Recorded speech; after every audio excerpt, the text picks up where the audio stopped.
guys, Jwar here with another video. So today we're going to look at the Uber Eater of Worlds farm I did. We're going to talk about the profits, break down all the drops. We're going to take a little bit of a look at this cast on death memery that we did with the discharge stuff. I don't know if you've been seeing this going around the community a little bit, but kind of a fun build, right?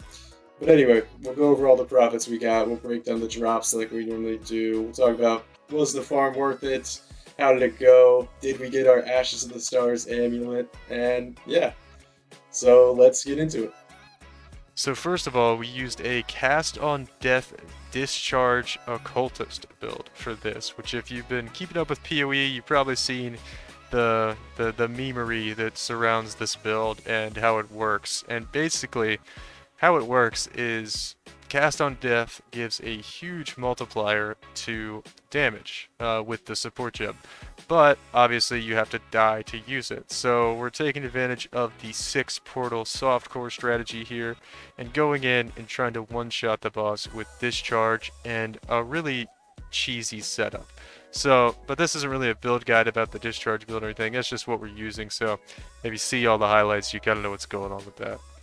Alright, so basically, we did this farm partially as, I just want to mention this, we were helping out Path of Math, if you guys are familiar with who that is. He's a massive content creator for PoE, super cool guy. Anyway, he was looking for some more data on drops from Uber bosses, right? So he had kind of outsourced a lot of the farming to a lot of people, and I kind of signed him and said, hey, yeah, I'll kill 100 Uber bosses for you, and, you know, send you the data on what I got and everything. So sent him the data.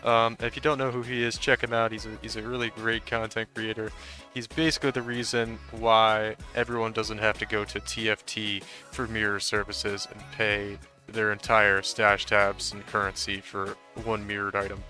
It's kind of ridiculous. Anyway, super cool guy though. He's really all about the PoE community. Can't say enough good things about him. Alright, that being said, let's get into what we got here for our farm. So, we get the basic stuff out of the way. Eldritch currency, these are worth like 35 chaos each. The Eldritch chaos orbs, so pretty good there. I'll do a breakdown on the value of everything totaled up at the end of a little spreadsheet action. But then we got, what's this, 14 Eldritch exalted orbs, 13 Eldritch annulment orbs, and exceptional Eldritch ichor, right? Okay, so then we got some, I think we got 13 total Forbidden Flesh, right? So Pathfinder was probably the best one we had. I think this one goes for about 6, or I think this one's 7 to 10x, actually. So, kind of lucky there, honestly. We got quite a lot of bad ones. There's not a whole lot of good ones. We're kind of at the point now in the league where the Exarch ones are a lot more valuable, because people are doing those a lot more than the Eater ones, and they have been, and it's kind of starting to accumulate the quantity of the availability, really, that's what I mean to say, of the Eater of Worlds ones versus the Exarch ones, right? So a lot of these aren't worth very much. Go down. Radiant Faith, I think this was worth maybe 5x. There was like, we had the one that was worth 7 to 10. We had a couple that was worth 5x-ish. I think Shaper of Flames here, this is the Elementalist node, probably 5x as well. Plaguebringer, this was 1x, and Guardian, I think, was also 1x, right? And then we had some other ones that aren't really notable down here. We had, what, 8 more down there. Okay, so we also got 3 Melding of the Flesh, right? So, really good jewel, it's worth about 3 exalts. And then the big one, we got the Ashes of the Stars. Finally, I was actually getting so worried when we were doing this farm. I think I got this on the 97th map, or invitation, I guess. So if you watch the VOD, you'll hear me kind of just in the pits of despair towards the end. But yeah, that's all the loot we got, and let's go ahead and break down the cost and the profit in our spreadsheet. Alright guys, so let's break down the profit here. So like I said, we'll go through this real quick.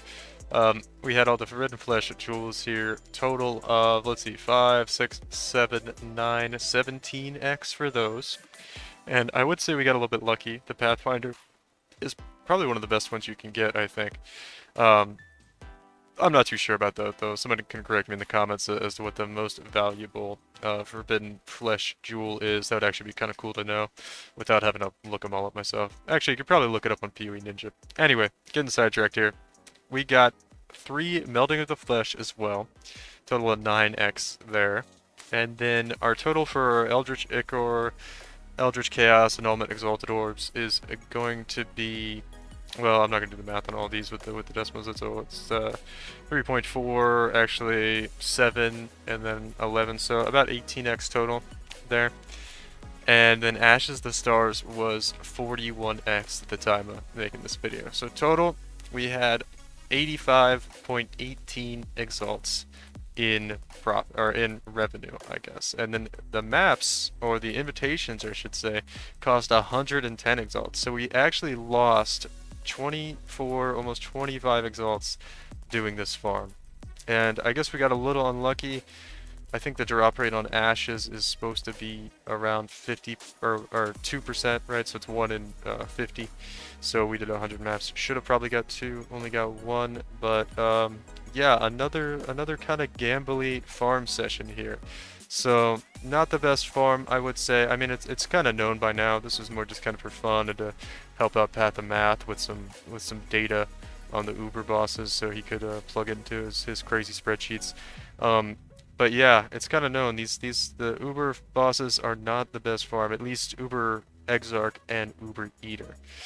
So that's what we ended up with for this one, guys. Probably going to get back more into the actual map grinding. I want to do something I haven't done for the channel yet, and do like some real juiced farming, because I think a lot of people would like to see that. So I'm getting my occultist back into the MF Kinetic Blast build that I was doing earlier in the league, and we'll get that online and start probably blasting some juiced up Crimson Temples and looking at what that gives us. But yeah, if you haven't, please like the video, leave a comment, subscribe, would really help me out, and thanks for watching.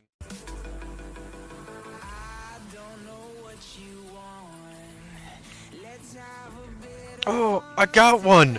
Yes! Yes! Oh my god, yes. Yeah, that was on like the second to the last one.